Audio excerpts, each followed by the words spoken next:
Hi, welcome to another ECHL Week Presents. I'm Barry Schickling.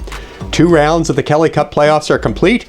2 rounds are still left to go. Let's see where things stand heading into the 2 conference final series. The last 4 teams standing in the Kelly Cup playoffs are a good representation of the ECHL's quality clubs.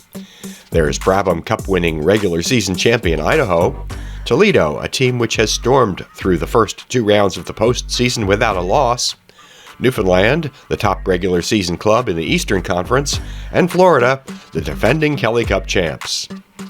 Let's take a quick look back at the division final round and ahead to the conference championships, which begin this weekend and will determine the 2 teams to compete for the 2023 Kelly Cup.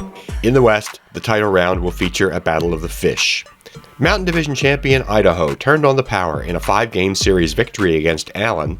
The Steelheads averaged 50 shots per game against the Americans. It's not likely they'll duplicate the 28 goals they scored in that series against Toledo, but considering they have the Kelly Cup playoffs leading goal scorer Wade Murphy, the ECHL's all-time playoff assist leader Matt Register, and the number 2 scoring defenseman in this year's postseason Owen Hedrick, Idaho will generate some offense in this series. Don't discount this team's defensive prowess either. Although his numbers aren't among the best this playoff year, Adam Scheel has been steady in the goal. Among goalies whose teams are still alive, only Florida's Cam Johnson has made more saves. But offense or defense, no team has been better in the first 2 rounds of the playoffs than Toledo. 8 games played, 8 wins. Pick a spot on this team and there have been no weaknesses against either Indy or Cincinnati. Of course, the Walleye will now be taking on the group that was number 1 this regular season. In an unusual move so far this playoff season, veteran Toledo head coach Dan Watson has played both his goalies. Most coaches prefer to stick with just one during the playoffs. Of course, most coaches don't have 2 quality stoppers like Sebastian Kosa and John Leatherman. No team is close to the Walleye's goal differential of plus 25 in the first 2 rounds. With 3 of the top 10 playoff scorers to date and 4 of the top 15, Toledo is well balanced. The effects of special teams are often magnified in the playoffs. These 2 have both had great power plays so far, but the Steelheads are last among the remaining teams in penalty killing. If Idaho doesn't improve in that area, it'll be a challenge to win this best-of-7 confrontation. Another stat note, so far in this season's playoffs, the team scoring the first goal has won 79% of the games. We've seen a number of matches this playoff year where teams have scored in the first minute. Keep your eyes open on the fast strike offensive attack. There's every reason to expect this series will be a hot ticket. Both Idaho and Toledo sold out most of their home games this regular season, and now with so much on the line, arenas will be packed and fans will be loud, really loud. As far as the atmosphere and quality of play, this series should be as good as the ECHL gets.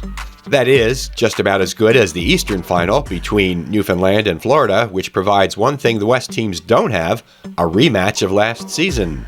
Don't kid yourself, the Growlers want revenge, considering last season's East Final Series is the only one that Newfoundland has ever lost.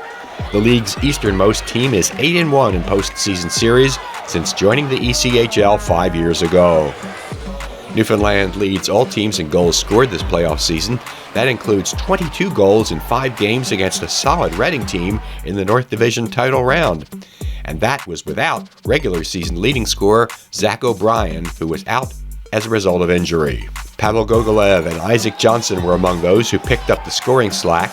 Watch for rookie defenseman Johnny Tykonik. He didn't join the team until late March after playing this season with the University of Nebraska-Omaha. He's an excellent puck mover and enters this series with a pair of assists in 4 straight games.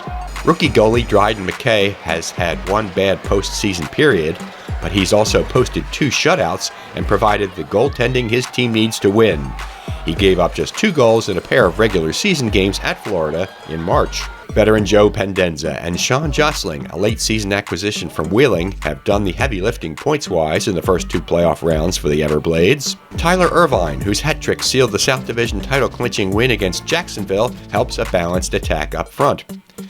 Don't expect much offense from the blue line, but expect plenty of defense. No Florida defender is a minus so far this postseason, and in fact, the Blades have allowed just 1 more goal than the Growlers in their 2 series wins.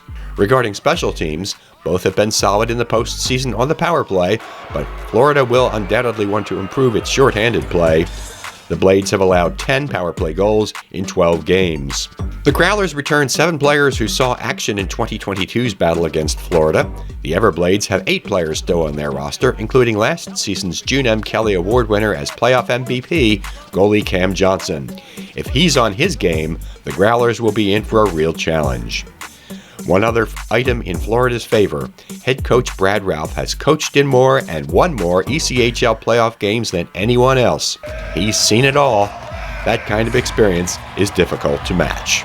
Join us here again next time for another ECHL Week Presents. Until then, enjoy the Kelly Cup playoffs.